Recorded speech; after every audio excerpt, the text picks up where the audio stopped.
Sorry, I know that's a really heavy intro, so let's just stop it right there for now. What you just heard was the frantic breathing of Jonathan Reed, who was on a seemingly casual hike with his dog near Seattle until he came across something terrifying. A UFO deep within the woods, accompanied by an alien in a black suit. Of course, his overly curious dog did what dogs do best and ran up to greet a creature that didn't want to be greeted.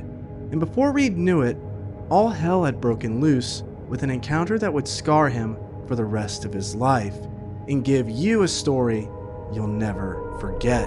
What's up, guys? My name's Andrew and I run the Scare Mail channel. And 30 years after this alleged incident occurred, we still have just as many questions now as we did back then. The biggest one being, did it happen? Could it have happened?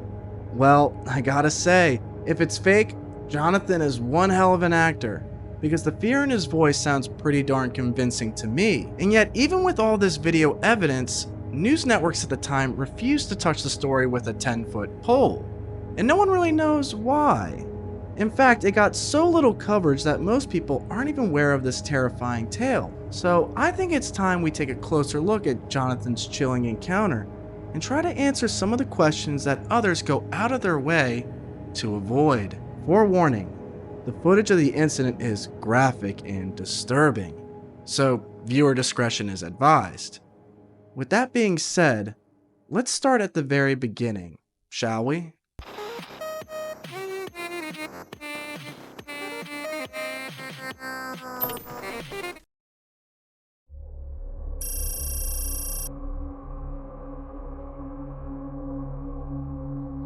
It was a day like any other, as Jonathan Reed enjoyed another afternoon hike with his dog, Susie. Living on the outskirts of Seattle, Washington, the only concern Reed had on his mind was if the rain would swoop in and ruin their evening. But little did Jonathan know that something lurked within the woods that fateful day. A storm that had nothing to do with the weather. Halfway through their walk, Susie became anxious all of a sudden, subtly growling and retreating back to Jonathan's side for no apparent reason. Something an adventurous dog like herself rarely did. Reed assumed that a bear or a wildcat could be in the area, and that maybe he and his loyal companion should cut their hike short for the day. But before Jonathan and his dog could turn around and head home, Susie immediately began barking at something about 25 feet in front of them. He couldn't tell what it was, just that it had a mysterious sheen to it, and hollow black eyes darting at them from within the foliage. Reed stopped dead in his tracks. He initially assumed it was a bear, so his first instinct was to remain perfectly still, a move that seemingly worked as the creature backed away and turned around. Unfortunately, the situation would escalate as Susie took off running, barking at the mysterious creature as it retreated. Jonathan quickly grabbed a hefty branch from the downed tree and chased after his dog, who was just trying to defend its owner from danger, but instead of scaring the mysterious entity off, Susie would end up making a fatal mistake. As Reed caught up to the two, he finally saw what his dog had been barking at. A gray alien with a black suit. It was short, just under 5 feet tall, but there was something incredibly unsettling and unnatural about it. Susie appeared to be wrestling whatever it was, with her teeth lodged deep into its arms. Suddenly, the creature was able to lift Susie above its head with surprising strength, waving her violently in hopes she would let go. But Susie held firm, determined to take down the creature. But in a stunning turn of events, Jonathan describes what appeared to be an extra appendage emerged from the black suit. It gripped Susie's mouth shut, giving its free limb the opportunity to rip the poor dog in two. Jonathan stands in complete shock as his loving companion's body collapses in on itself. A quick breakdown that Jonathan himself cannot explain. It was as if the dog's decomposition was accelerated, causing Susie to disintegrate right then and there into a pile of ashes. Then, something came over Jonathan, a blind rage that put him into fight or flight mode. He violently struck the alien over the head with the branch, a branch about as thick as a baseball bat. The creature let out a loud croak of pain before falling to the ground, and when it did, Reed continued to hit it until he was sure it would stay down. After incapacitating this thing, Jonathan looked around at the hellish scene before him, his loving companion now nothing but a pile of dust beside a creature no one had ever seen before. He quickly makes the decision to pull out his camcorder and record this video. Take a look.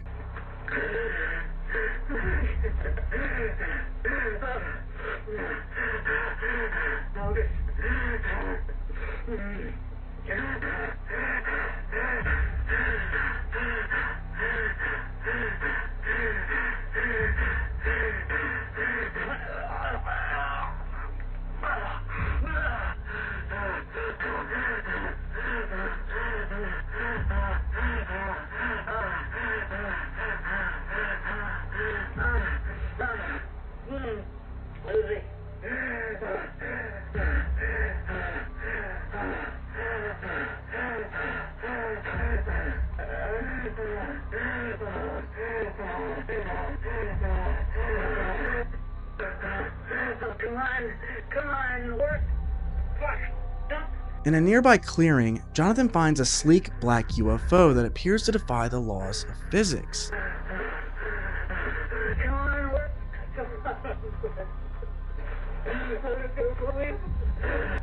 It remained perfectly still, hovering above the ground in an almost stationary state.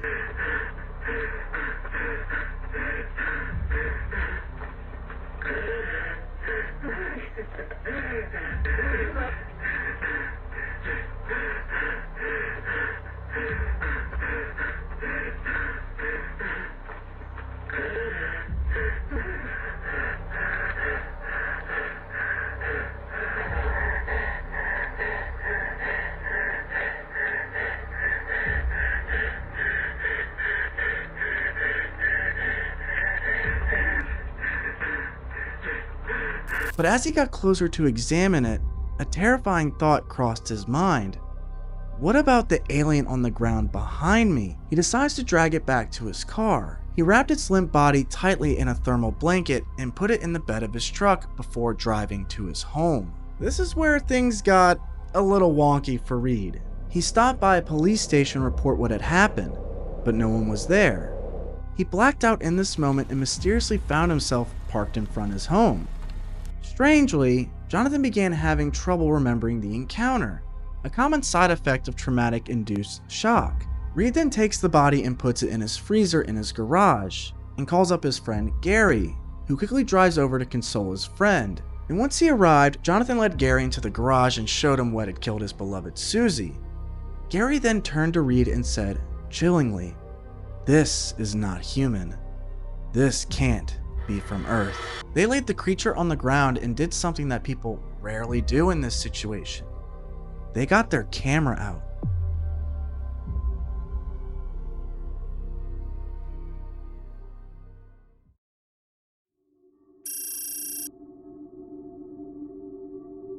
"15 minutes. That's the total runtime of the footage Jonathan captured that day in his garage. It starts out like this, with Reed slowly unwrapping the creature and taking a good, long look at it.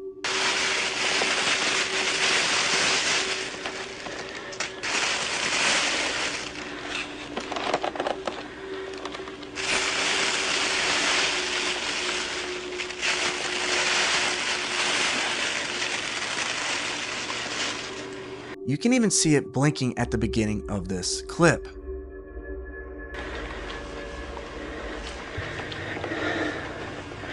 But their plan wasn't just to film it, oh no, but to experiment on it.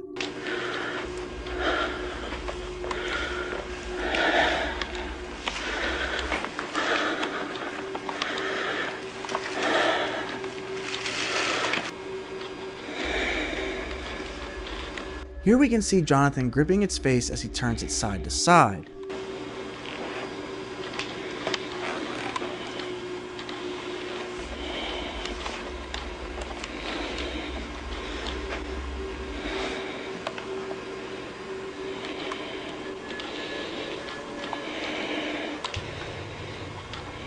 He even tries to open its eyes, for it's apparent the creature is trying to possum, a state in which something normally a defenseless animal tries to play dead. And as he digs his fingers deep into its cavities, you can even see the creature squirm, struggling with obvious discomfort. During their experiments, they observe and learn multiple things about the creature's biology. To start, it had no discernible gender of any kind, at least from what they could tell. It had gray-bluish skin that felt cold and rubbery. It smelled strongly of ammonia, a scent that took over the entire garage. It had 3-fingered hands with supposed retractable claws, and eyes that would dilate unnaturally fast when exposed to light. But that's not all they discovered. Reed would later take a blood sample and learn it was unnaturally metallic looking.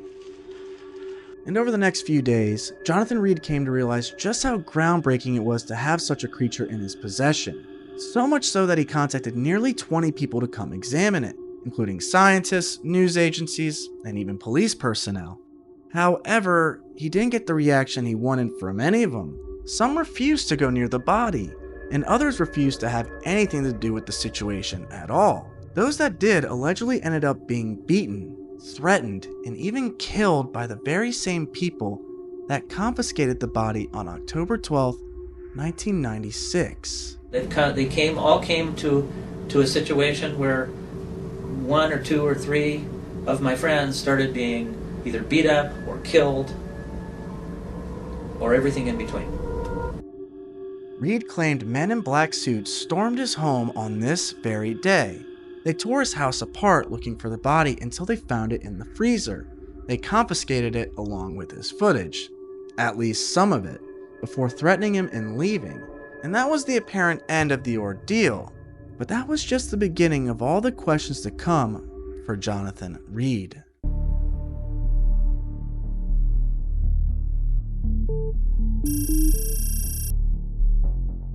The Jonathan Reed case is probably one of the most unsettling, yet fascinating stories I've ever come across. And yet, there's a lot that doesn't add up about his story. For starters, Jonathan claimed that after the incident, he went to a police station that was empty, which is incredibly unlikely considering it was during the day. Police offices aren't empty during normal business hours. I don't care how remote your location is. Not to mention that he allegedly contacted 19 or so people to come and look at the body. People that were supposedly threatened and beaten for their involvement in the incident. And yet, none of them have ever come forward to confirm the story. The only name we hear Jonathan mention is Gary, who has not once stepped forward to corroborate Reed's claims. Who knows, maybe Gary was roughed up like the rest of them, but that would mean everyone else got it worse than Jonathan, when it's his story, not theirs. That's when all this starts to fall apart. Jonathan claimed he spent the next few days experimenting on the alien, which contradicts his claim that the body was confiscated just 2 days after he took it home. He also admits that they took some of his footage, but not all of it, which literally makes no sense. You mean to tell me these men in black let you keep this footage to show to the world? Not a chance. They're not the ones that let you keep souvenirs of any kind. But who knows? Maybe these men in black are pretty lenient compared to their counterparts, because even though they told Reed to never go public with his story, Jonathan would go to the press anyway less than a year later in 1997. And in that interview, he even admits he changed his name. People say, well, you changed your name. You lied about your name.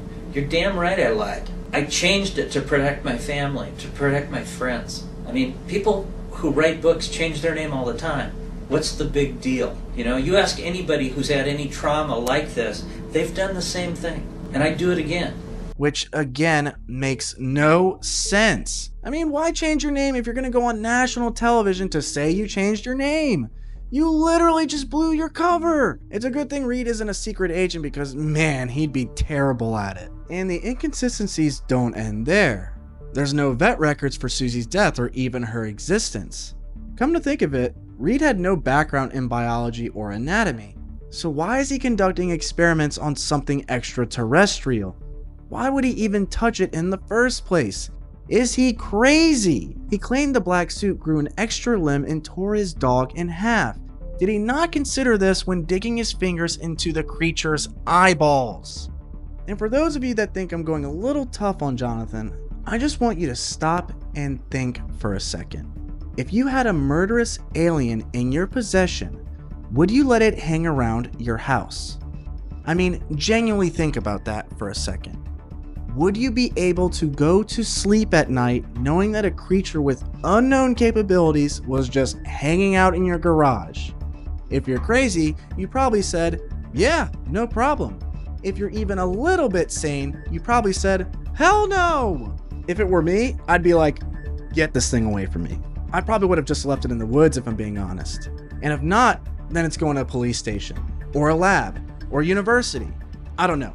Anywhere but my freaking house. Because the amount of danger you'd be putting yourself in for doing that would just be nuts. I'm sorry. Whether it's the alien itself or the men in black coming after you, you're just putting yourself in a terrible situation.